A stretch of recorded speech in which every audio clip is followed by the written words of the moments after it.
Good day, strategy gamers, and welcome back to another episode of our Let's Play Stalingrad to Berlin as the Soviets. This is episode 50 for us, so a bit of a milestone episode. I want to take just a moment to, again, really stress how thankful I am for such an amazing community that surrounds these Gary Grigsby games, in particular War in the East 2, the incredible work the developers have done on this game. But really in particular the support that the community has lent me as I step into this game, as I learn it and I try to share my learnings. A very considerable portion of the content that you guys watch me put up every week, the mechanics I'm explaining, I wouldn't even know how to explain them if I had not learned them from members of the community who are willing to share and impart their knowledge. So I just really want to say, this episode in particular, thank you for all those who contribute and help others learn this wonderful, fascinating game. As many of you who have been following along know, I have always had an interest in getting into Gary Grigsby games, but if you're watching this, you know they are a very daunting endeavor with incredible scale and complexity. But having now finally gotten into this, I am full swing into Gary Grigsby games. We will eventually be doing War in the West, War in the Pacific. Going to be touching across the series, the different titles that exist, and continuing to share that content. But first, the task at hand. We have two Let's Plays going on. This one as we race towards Berlin. And then we have our 1941 scenario Let's Play, where we're trying to do the full grand campaign and not only defeat the Germans, but also just survive 1941. That is the first objective of that Let's Play.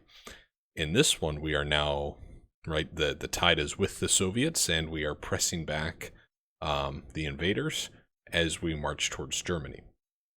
So it's a slightly different tone between the two playlists. In this one, I'm usually very upbeat, confident. I know we're on the right track. We're having victory after victory. The other one, it's really been challenging me. So it gives you a good mix of the emotions that you can yourself feel when you're playing this game, dependent upon the scenario and how the game is progressing for you. But yeah, this is episode 50, and let's dive on in and have some fun. We're in turn 27 here, which is kind of middle of May. And we're going to take a look at the weather report while we're in the air execution phase.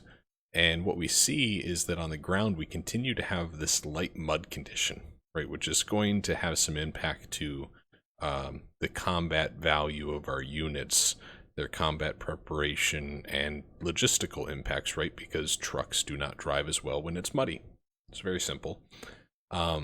It seems like the mud is going a little later into the season here in late May, because our weather forecast also says that for next week it's going to stay the same. And the reason that we have this mud is it is raining for the second week in a row now, and it is forecasted to rain for 3 weeks in a row. The exception being down here near the Crimea and Rostov.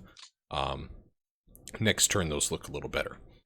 So as a result of this, I'm going to say, okay, for our air wings, our air armies, some of them have really been hurting, specifically recon groups. What we're going to do is we're going to go to our, oh, sorry, not air directive summary, my apologies, the air doctrine screen.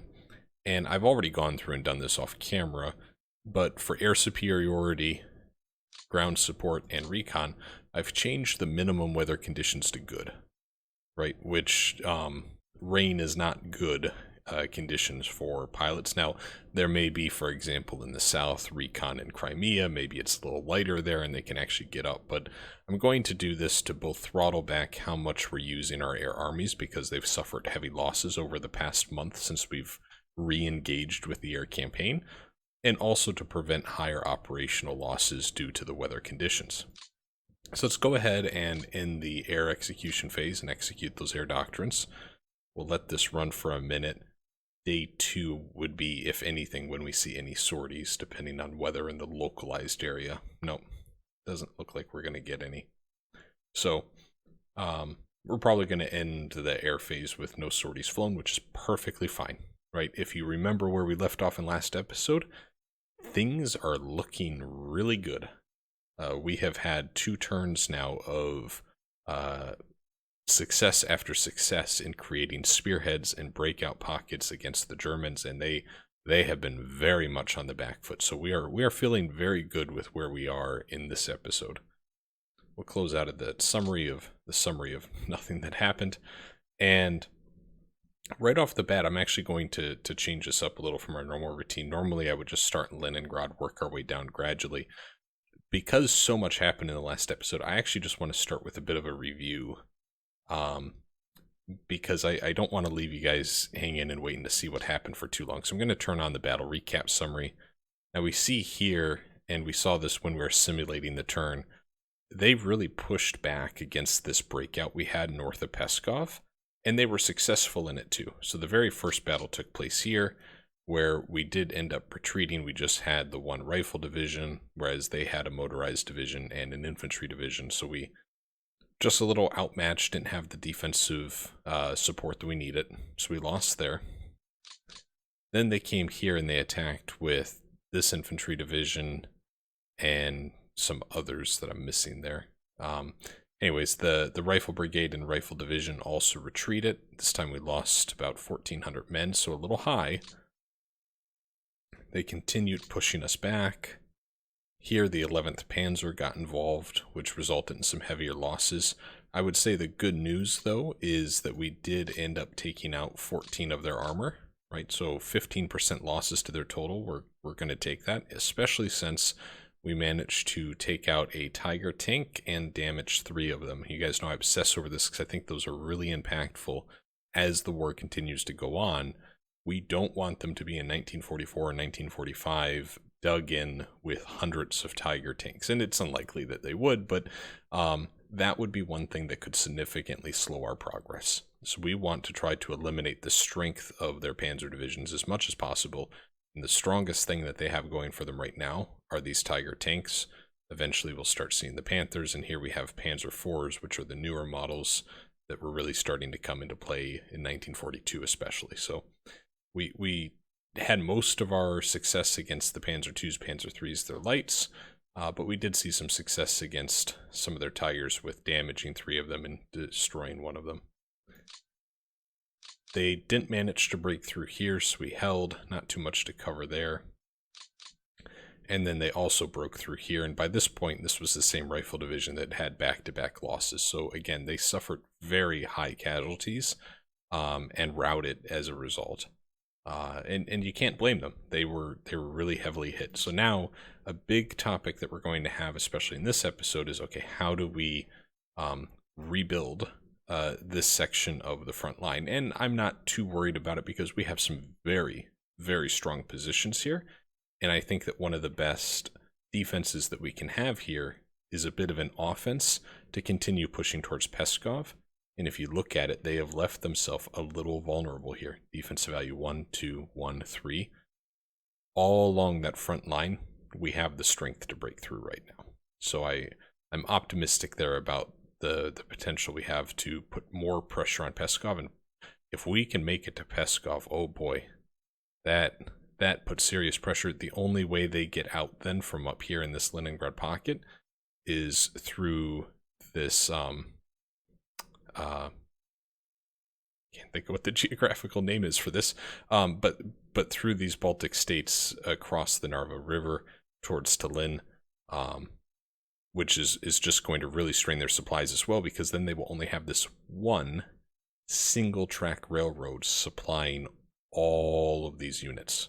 Right now they have a lot of rail lines going north-south through Peskov with this double-sided rail line, as well as this going up north here. Another thing that we're actually about to cut off, right? If you look at how close we were only 2 hexes away from cutting that off when we finished this area of operation in turn 26, so 2 episodes ago. Down here they attacked, we successfully held them though. And then if you remember, we had this huge breakout where we really tried to stretch ourselves to put pressure on them, and it worked. So we knew we were going to have some losses. So here we had 3 tank corps end up retreating. But guys, I can't stress this enough. This Panzer division, no, these two Panzer divisions, so the 27th and the 17th, lost almost half of their panzers. Did we lose 235? You bet we did.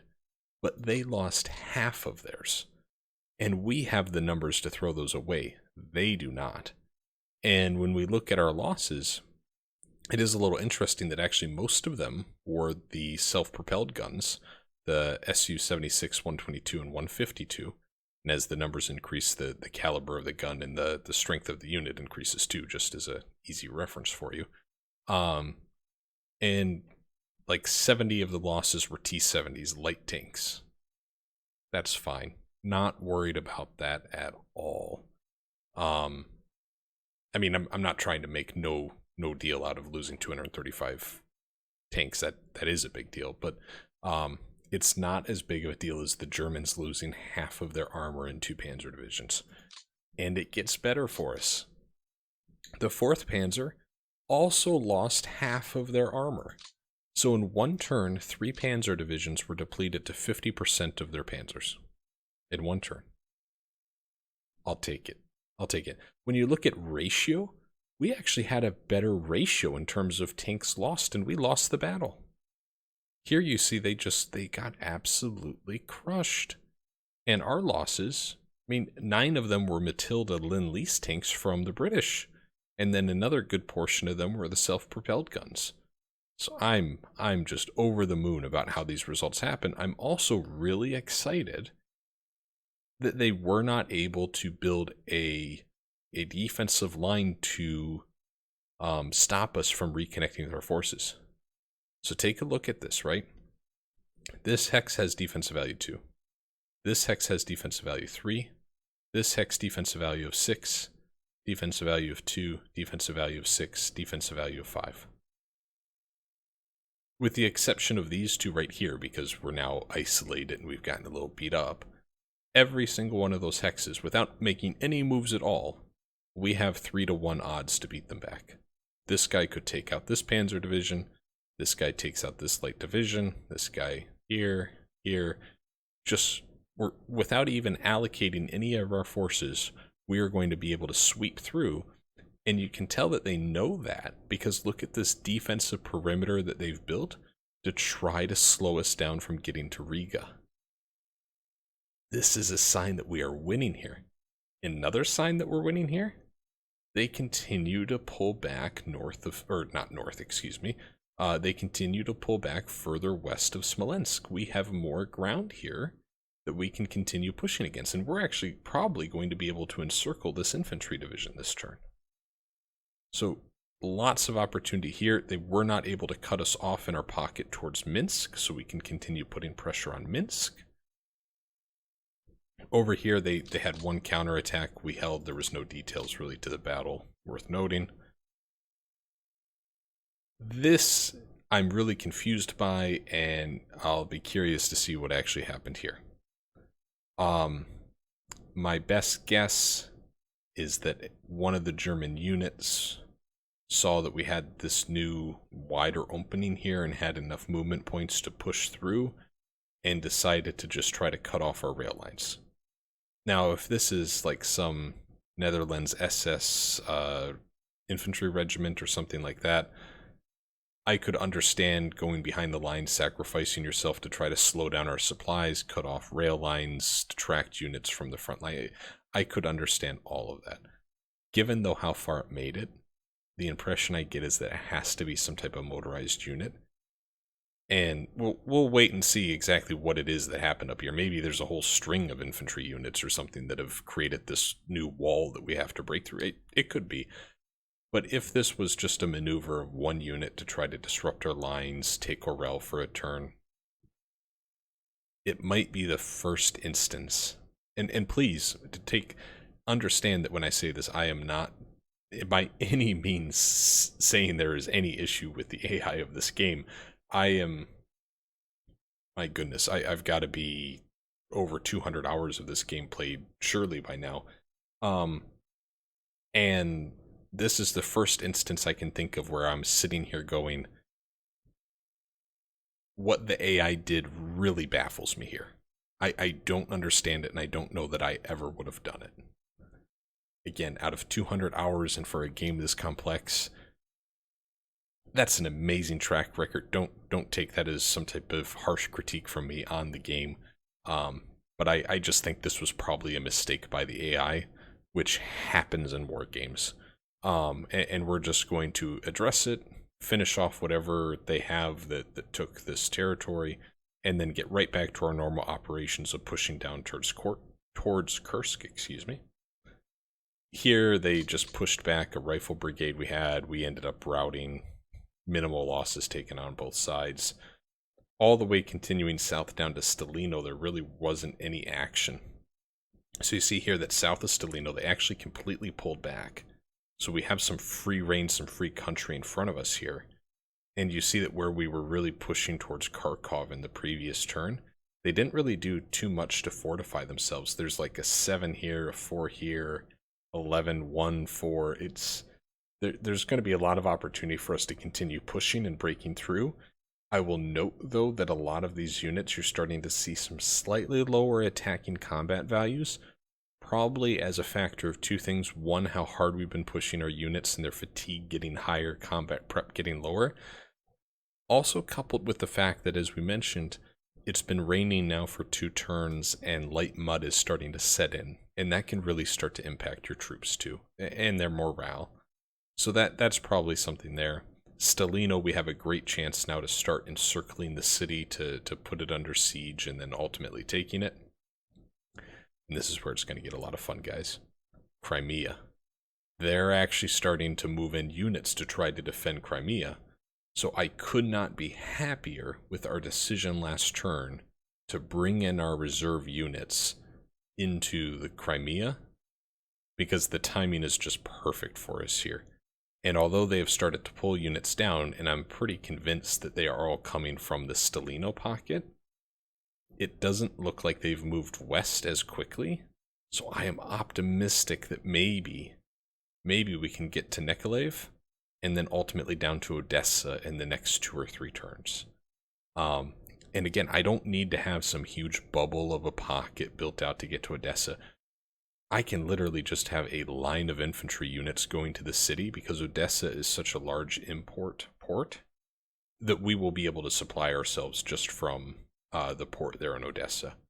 So really, really feeling optimistic about this, considering that we just brought in 16 units from our reserve, which is probably 3 times the number of units they've brought down from Stalino to try to stop us. So that's my quick little review of what happened in the previous turn. I didn't want to leave you guys on too much of a cliffhanger, although I do that to try to get you to watch the next episode, of course. But you're already here, so I don't need to worry about that. Let's now get right into the battle stuff and blow some stuff up, working north to south from Leningrad as we always do. And as usual, Leningrad itself, I'm not going to be pushing anything here, because the focus is actually cutting off Leningrad. I just want to hold them, is really the key focus here.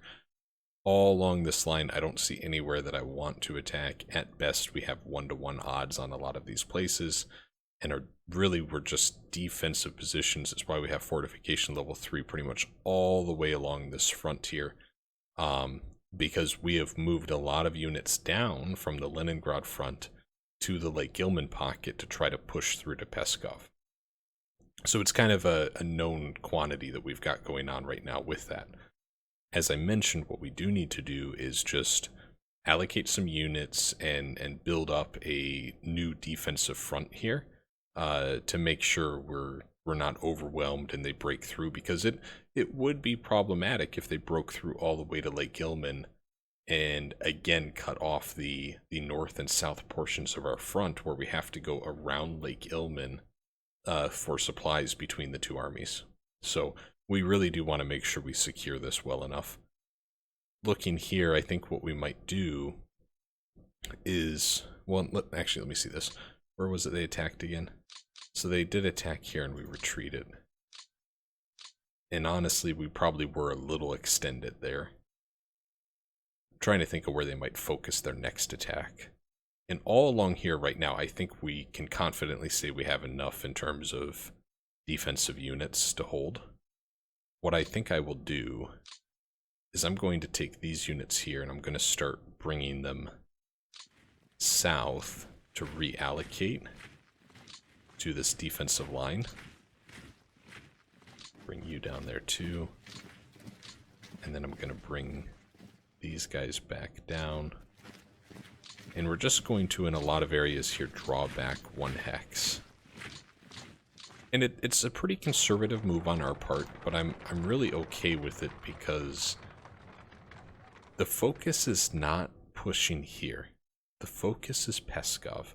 And I would rather lose 1 hex worth of territory along our front here to reallocate our defenses, as opposed to taking units from down here north, which just weakens our attack against our primary objective. So that's my logic here for that.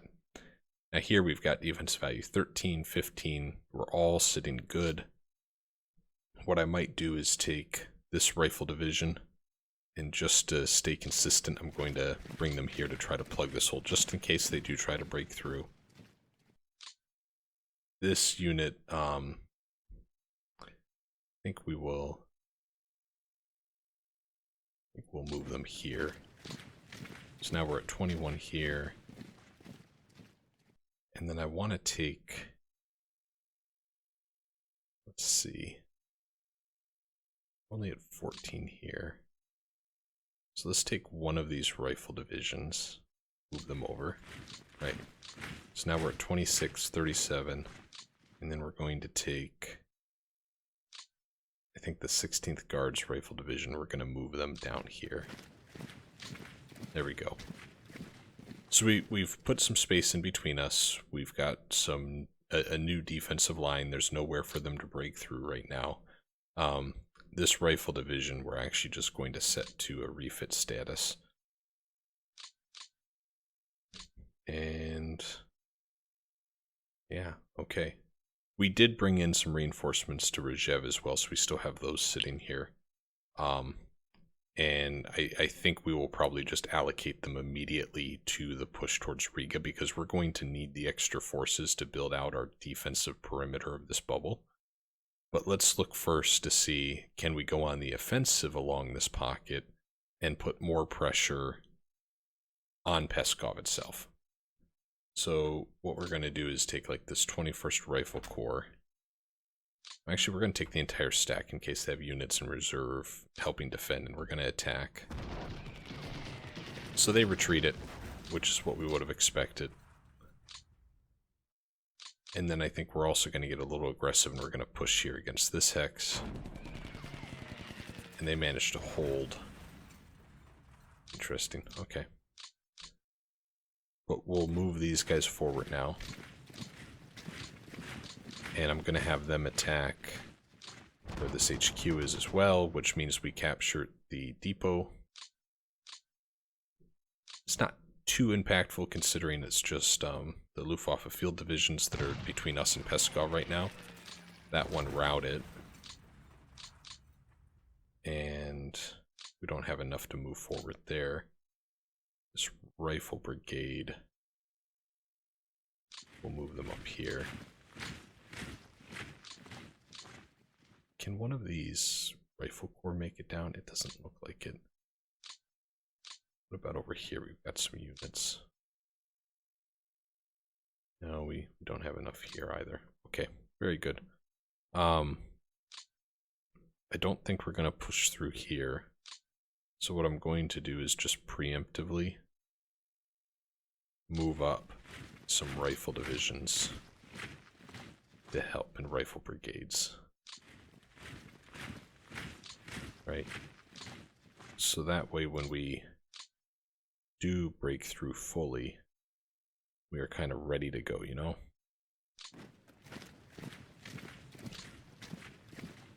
Yeah, so I think that's pretty good. Down here, we're going to leave these guys because they do have a moderate force that can counterattack with. Debating, actually, if we move into this hex See, we lose so much movement capability because of the mud as well, that it's something to take into account. I think this hex we can move forward with. And we'll have them push against them. And they rout it, which is what we would have expected. Then we'll bring up these guys. And let's take one of these rifle divisions up as well. And let's just see if we can have any luck here against this panzer division. So they managed to hold. Which is okay. I mean, we gave it a shot. Yeah. Down here, we actually are very well situated. I'm just trying to think. I think what I'm going to do now that we're at this point in the front is first I'm going to make my decisions about how we rescue our own pocket and start building out a defensive line. Because I think that will dictate if maybe we do a bit of that side shuffle of these units down the line so then these units can go down the line, etc., etc. So I think the first priority is going to be, okay, let's make sure we can rescue our men and we can start building out a front line. And what I'm going to do to that end is I think I'm actually going to take this stack here and have them attack this light unit as opposed to the 17th Panzer. Because taking this hex actually is not vital to us securing a line of supply. What would be more important is that we get this due west rail line here going to these units. So we're going to have these guys attack 20-7. Let's see. And they retreat it. Good.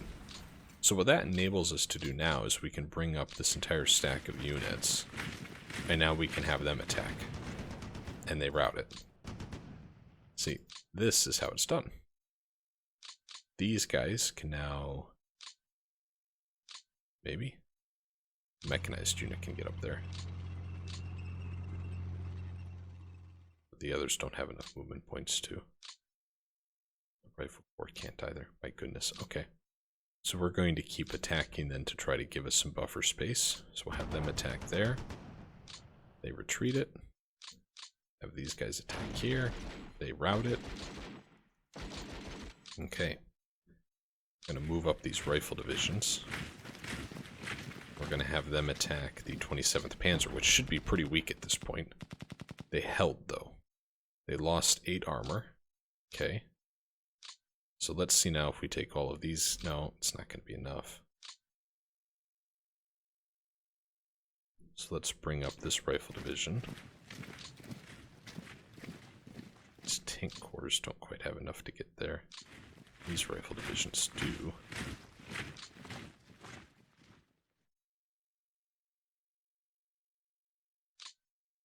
Trying to see here. I feel like there must be a way we can break through, but at this point we're also running into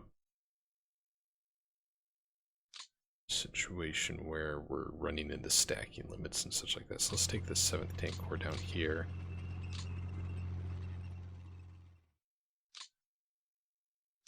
Where did I have these guys? Right here? Don't have it. Back here we don't have anyone.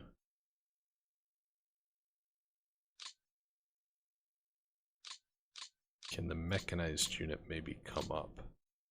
It can. And then we can bring this rifle division here. We're going to attack again now. And this time they retreat it. And they effectively have no panzers left. Which pretty much completely eliminates their ability now to counterattack us there. Okay. This entire stack, I wish I could get them down there, but it looks like this rifle corps isn't going to let us. So let's bring down these two, this mechanized and this tank corps here.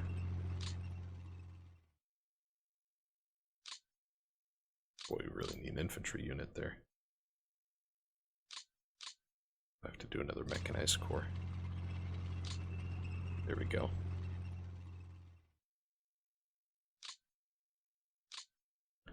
Wonder if it's worthwhile to have these guys attack the 17th Panzer. We're going to do it. So we were not successful. They held. Okay. Still have defense value of 36 here, so even if they do push us back, it will come at a heavy cost to them. So I'm feeling okay about that. I think what we will do now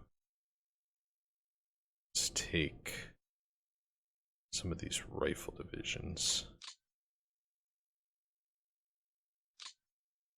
Can you move anywhere? Looks like you might be able to move there if we made the space for you.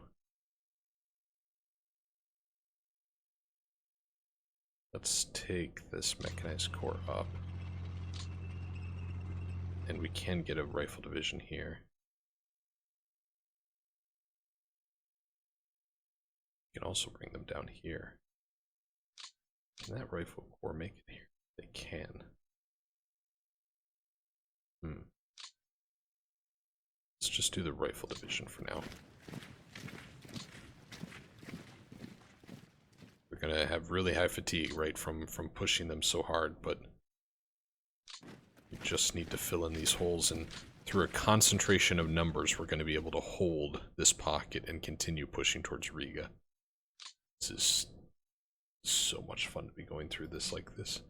Now, a quick thing that we are going to have to stay very, very aware of is that when we have secured this pocket, pretty much all of these tank corps for the most part, we're going to have to give them time to rest. That should be okay, because we would not want to use them that much as we get to this new territory, which is all swamp, right?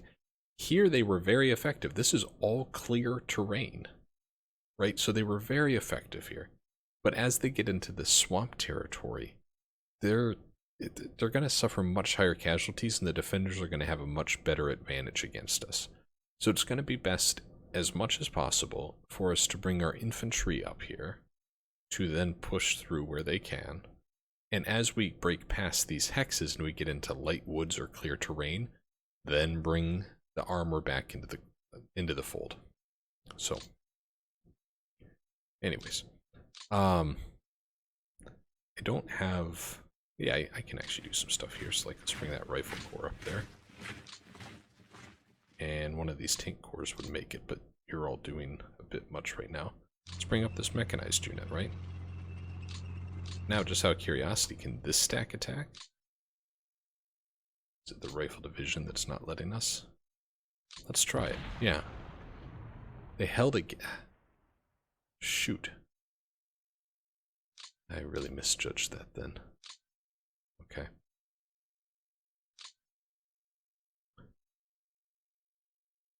Yeah, what we're going to do is we're going to start shuffling down a lot of these units like this rifle corps here.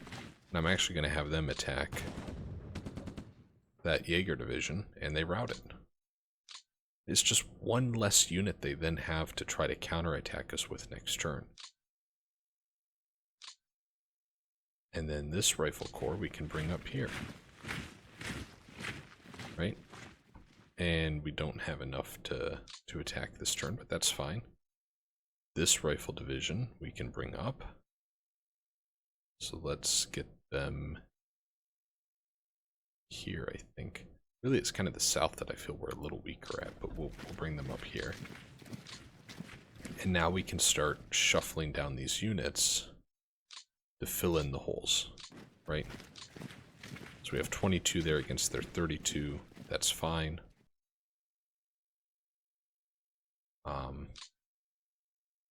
This rifle division, I'm gonna bring here.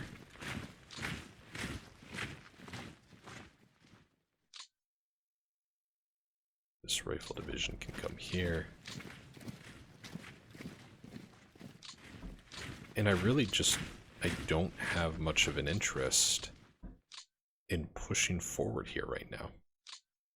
I'm actually going to take this rifle division back, and then these two units here I'm going to bring south to help.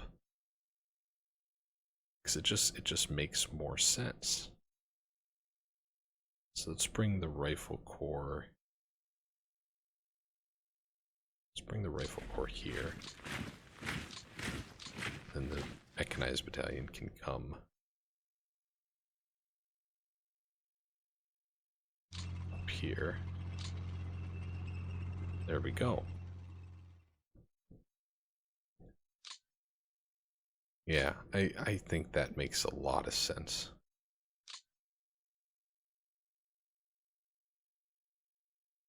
Would it maybe be beneficial to put pressure on the south of Peskov? Maybe. It might. But even still, I have to remind myself, it would be really, really good to break through and capture Peskov in the next, let's just say 3 to 4 turns, right? That would be a really good situation. But it's not as good of a situation as cutting off Riga, right? If we cut off Peskov, they still have a route to escape the Baltics. If we cut off Riga, they're done. They will just slowly be collapsed back and eventually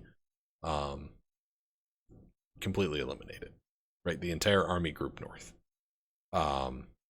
Allowing us a very clear path on down towards Königsberg. And all we would have to do is maintain the front as it exists today, plus these, say, 10 to 15 hexes we still have to go to Riga. So if we can manage to hold an additional 10 to 15 hexes, we then have our entire encirclement pocket. And you can tell they do not have the forces to hold all of this right now. Sorry, my camera's jumping around low there. Because look at all these holes already in their line, right? And this is what they pulled back to. So I think we have a lot of potential there. We also have these brigade units, actually, that were all part of the defense of their brief little push right north to try to cut off via Rzhev and stuff like that of Smolensk. I think we might take this entire group and move them all west here.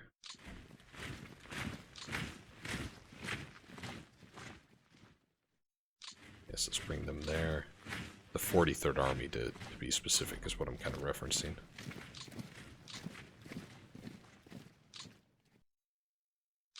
There's a rifle division, okay. So there. And then, yeah, you're on refit, so we're just going to bring you to wherever we put the HQ. And put the HQ here. There we go. That's one more army we've got coming in to help with this breakthrough. Down here we can probably start advancing. Oh shoot, you're part of the 43rd Army. We can probably start advancing to try to keep the pressure on them as they retreat a little here. Let's bring that rifle division to that heavy woods, right? And that really helps. This 108th can come up here to the swamp X. This rifle division we'll bring over here. We're going to start having some of these guys go a little wider, right, to help as we expand our front line. This rifle division can come down here.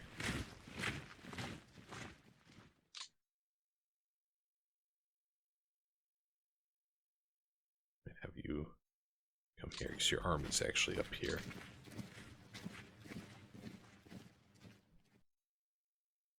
You go here. 4th Shock Army. Let's bring you here. This entire stack of the 4th Shock Army. Never mind. Let's do the motorized one first, I guess. Let's see. Let's have you come up here.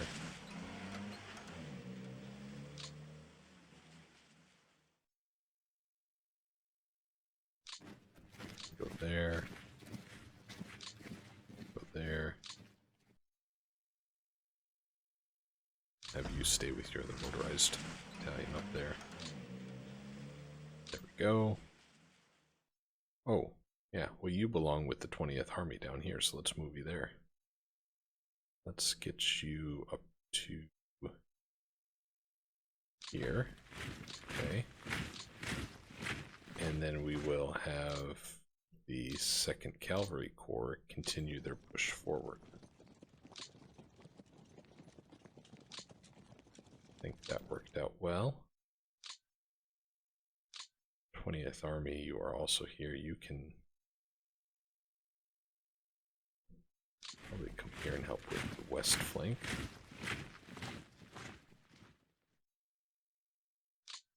And then let's start encircling this unit right here, right?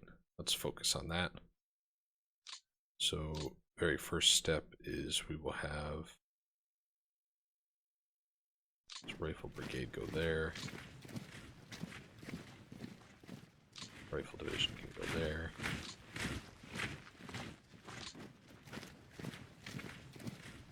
And we need to make sure we cut them off from the rear here. And the rear is going to be where they try the hardest to break out. So let's bring up this tank corps.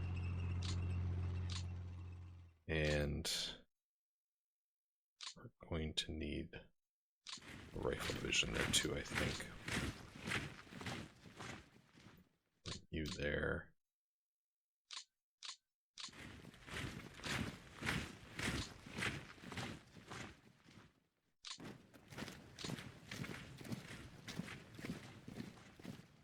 Just trying to build as strong of a pocket around them as I can.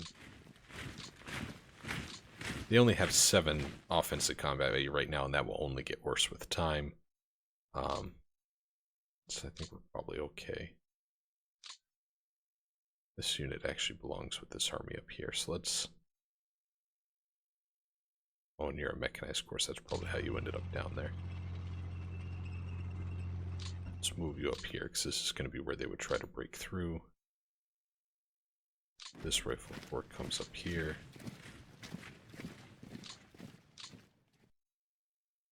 Rifle division, I don't know if I want you on the front line. Mechanized corps can go there. Let's actually have the mechanized corps attack.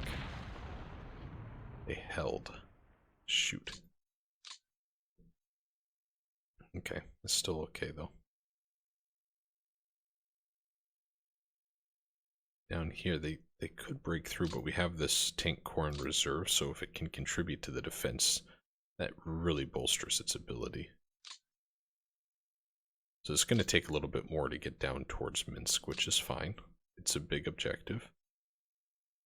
Over here, we were spread a little more thin.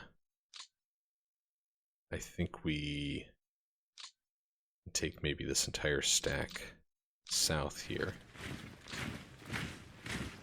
Right? This guy, he's there because there's rough terrain.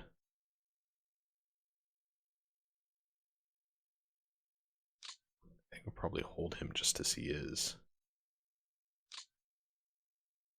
And then here we have this rifle corps. Which let's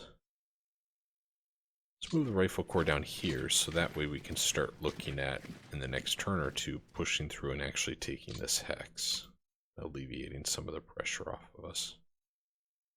I'm going to move the HQ unit to the town. What town is this?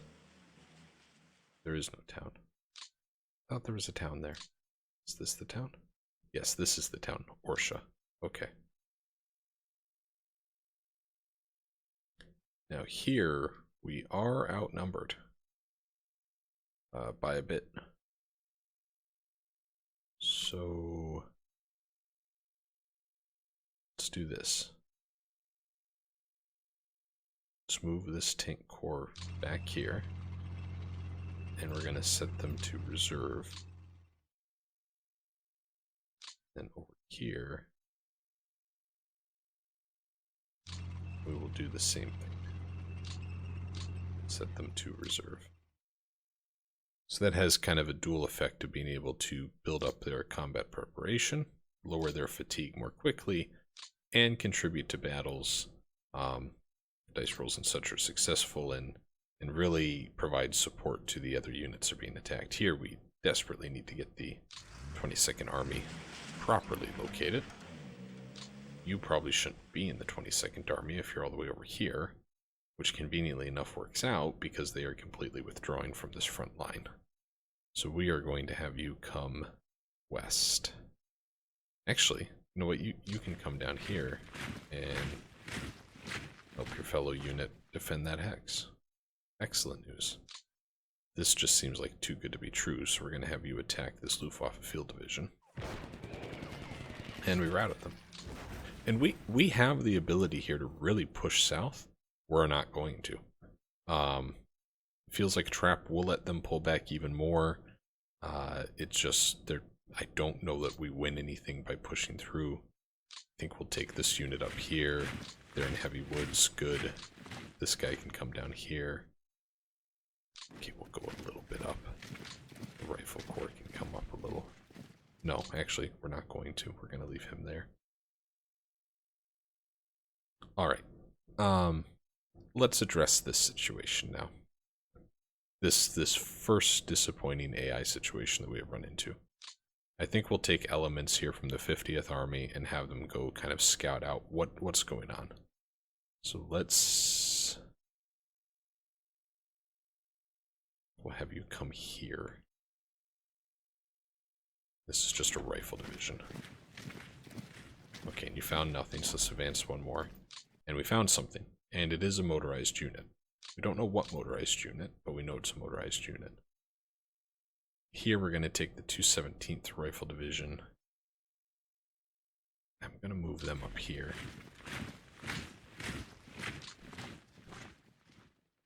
This Rifle Division, I want to get north of them to start encircling them. So they go there. Here we'll take this Rifle Division. Let's get behind them. Still don't know what it is. Let's take the 11th Rifle Division. Have you come there. Do we have any units here? We don't.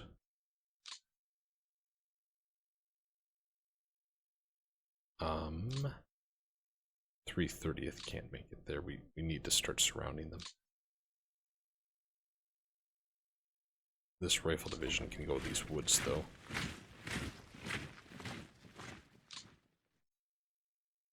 What unit can make it here? Can you make it there? No, you can't make it there. What about you? Surely we have someone who can get there. 16 is pretty much the highest movement point we're going to get.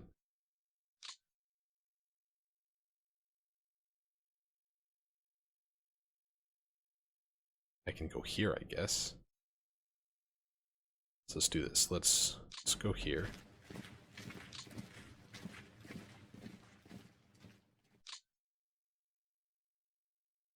Then we can start cutting them off.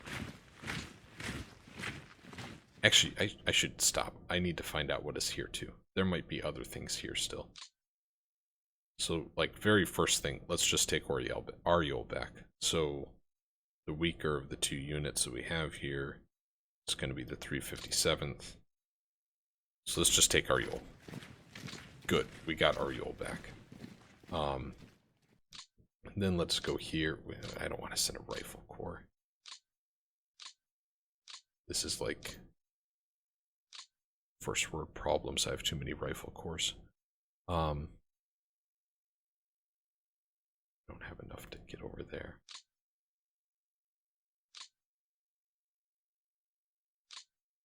I mean, we're now sitting at a point where we have 6 defensive value against 20. It's a little ridiculous. Let's take you, have you come up to here.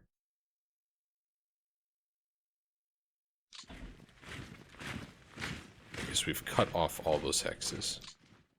And then we're going to have this tank corps come here. Alright, so we have now... Oh, I didn't take the tank corps. Dang it, I took a rifle division. We have now cleared out pretty much all of the territory that they took. And we're going to take a rifle division And we're going to move them here. And we will take this rifle division, move them here, to try to prevent this from happening again. Okay. Still don't know what this is, though. But I feel like we have enough rifle divisions to encircle them. There's gotta be some way I can get behind them here. How could I do that? Oh, this guy can. This rifle corps can. Let's move this rifle corps here. We'll figure out the problem later. Okay, they are now encircled. Now we need to figure out that problem. Let's... One of you rifle corps make it there? You can. Let's move you there. Okay. And what we're going to do is just to keep the opponent on their toes, we're going to do some attacks. So we're going to attack here. They retreat it. Here. They retreat it. Move down here. Attack. They retreat it. Attack here. Right, just to make them think about doing something silly.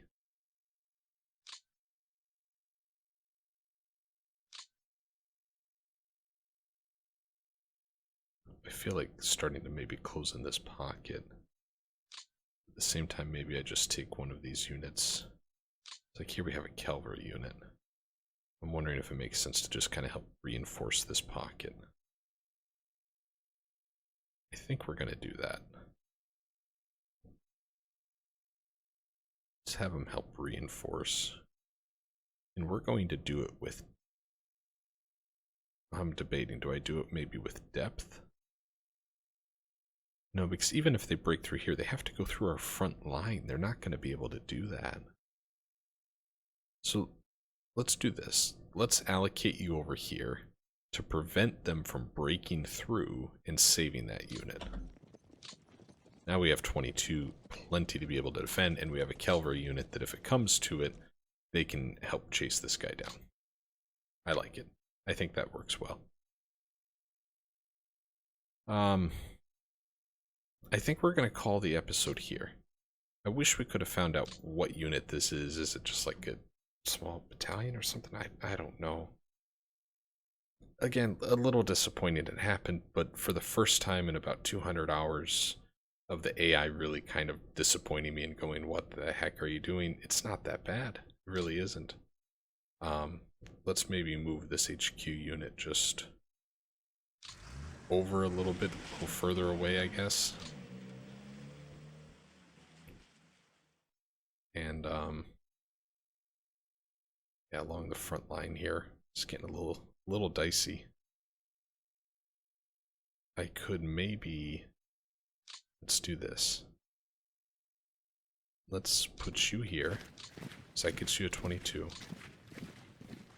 And then we're going to take the 3rd Volunteer Rifle Division and have you come up here.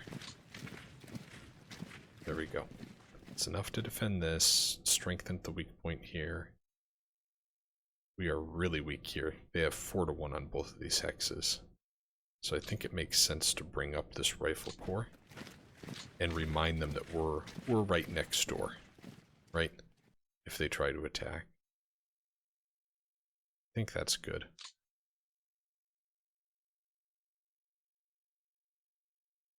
I think that's good. They don't have 4-1. I was misreading the hex, which is stupid considering I was just talking about 200 hours of gameplay.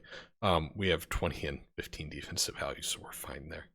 So, yeah, we're going to call the episode here. We've got about half of the front line still to cover next episode, but we're not going to spend as much time celebrating 50 episodes or recapping what happened in the previous turn. And a lot of the action we did cover in and around Peskov, Riga, and this breakout here around Aryol.